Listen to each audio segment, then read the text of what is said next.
পাবনার ঈশ্বরদীতে BNP chairperson ও সাবেক প্রধানমন্ত্রী বেগম খালেদা জিয়ার গায়েবানা জানাজা সম্পন্ন হয়েছে। আজ বিকেলে ঈশ্বরদী খায়রুজ্জামান বাবু বাস টার্মিনাল চত্বরে আয়োজিত এই জানাজায় স্মরণকালের রেকর্ড সংখ্যক মানুষ অংশগ্রহণ করেন। দলীয় নেতাকর্মী ছাড়াও সর্বস্তরের সাধারণ জনতা মরহুমার রুহের মাগফিরাত কামনায় এই জানাজায় শরীক হন। বিস্তারিত থাকছে রাকিব বিশ্বাসের প্রতিবেদনে। পাবনার ঈশ্বরদীতে বিএনপি চেয়ারপারসন ও সাবেক প্রধানমন্ত্রী বেগম খালেদা জিয়ার গায়েবানা জানাজা অনুষ্ঠিত হয়েছে। বুধবার বিকেল 4:45 খায়রুজ্জামান বাবু বাস টার্মিনাল এলাকায় এই জানাজা সম্পন্ন হয়। জানাজায় ইমামতি করেন ঈশ্বরদী রেলগেট জামে মসজিদের পেশ ইমাম। জানাজায় ঈশ্বরদী আটঘরিয়া আসনের বিএনপি নেতা জনাব জাকারিয়া পিন্টু সহ স্থানীয় পর্যায়ের শীর্ষ নেতৃবৃন্দ উপস্থিত ছিলেন। অংশগ্রহণকারীদের মধ্যে ছিলেন ঈশ্বরদী উপজেলা বিএনপির সাবেক সভাপতি বীর মুক্তিযোদ্ধা শামসুদ্দিন আহমেদ মালিথা, পৌর বিএনপির সাবেক যুগ্ম সম্পাদক আনোয়ার হোসেন জনি, সাবেক সাংগঠনিক সম্পাদক ইসলাম হোসেন জুয়েল এবং শিল্প বণিক সমিতির সভাপতি নান্নুর রহমান। এছাড়া সারা ইউনিয়ন বিএনপির সাবেক সভাপতি আক্কাস আলী খান, সাবেক কাউন্সিলর মনিরুল ইসলাম সাবু এবং ইলিয়াস হোসেন এলবাস সহ যুবদল ও স্বেচ্ছাসেবক দলের বিভিন্ন পর্যায়ের নেতারা উপস্থিত ছিলেন। বক্তারা জানান, স্মরণকালের মধ্যে এটি ছিল অন্যতম বড় জামায়াত, যেখানে সাধারণ মানুষ স্বতঃস্ফূর্তভাবে অংশ নিয়েছেন। দলীয় নেতাকর্মী ছাড়াও এতে ঈশ্বরদীর সাধারণ জনগণ বিপুল সংখ্যায় অংশগ্রহণ করে তাদের প্রিয় নেত্রীর প্রতি শেষ শ্রদ্ধা জ্ঞাপন করেন। আমরা সকল ভেদাভেদ ভুলে একত্রিত হয়েছি বেগম খালেদা জিয়া দেশনেত্রী, আমাদের মমতাময়ী মা, তিনবারের সফল প্রধানমন্ত্রী, তার আজকের এই গায়েবে জানাজায় দল মল নির্বিশেষে সবাই আমরা শুধু আহ্বান জানিয়েছি এবং সকল স্তরের এখানে মানুষ উপস্থিত হয়েছে আজকে আমাদের মায়ের জন্য দোয়া পাওয়ার জন্য।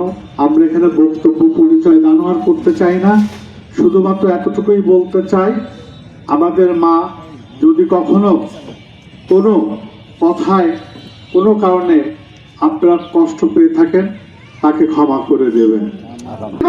জীবন যাপন করেছেন, যেই মা বলেছেন বাংলাদেশ সারা বিশ্বের আর কোথাও আমার এক ঠিকানা নেই, বাংলাদেশে আমার ঠিকানা, এ দেশে আমি জন্মেছি, এ দেশে আমার মৃত্যু হবে।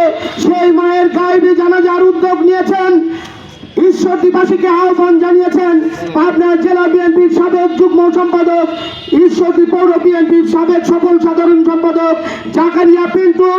আজকে তার অনুরোধ রাখার জন্য মায়ের জানাজার নামাজে ঈশ্বরদীবাসী যারা এখানে উপস্থিত হয়েছেন, বাংলাদেশ জাতীয়তাবাদী দল সহ বিভিন্ন শ্রেণী পেশার মানুষকে জাকারিয়া পিন্টুর পক্ষ থেকে আমরা স্মৃতিচারণ করবো।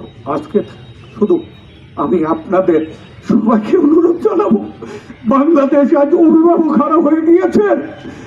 আমরা যেন তার এই অভিভাবকত্ব, তার একমাত্র সন্তান দেশ নেতা জনাব তারেক রহমানের মধ্যে যেই আমরা তাকে দেখতে পাই, এই লক্ষ্যেই আমরা আমার মায়ের সকল ভালো কাজগুলি মহান আল্লাহ তাআলার দরবারে উনি কবুল করে নিক এবং আমাদের সকলের দোয়া থাকবে।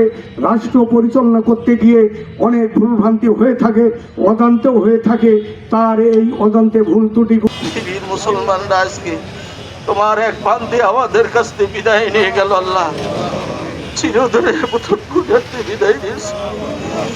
আল্লাহ ওনার ভুল ত্রুটি তুমি ক্ষমা করে দিও। আল্লাহ আল্লাহ ওনার ভুল ত্রুটি তুমি ক্ষমা করে দিও।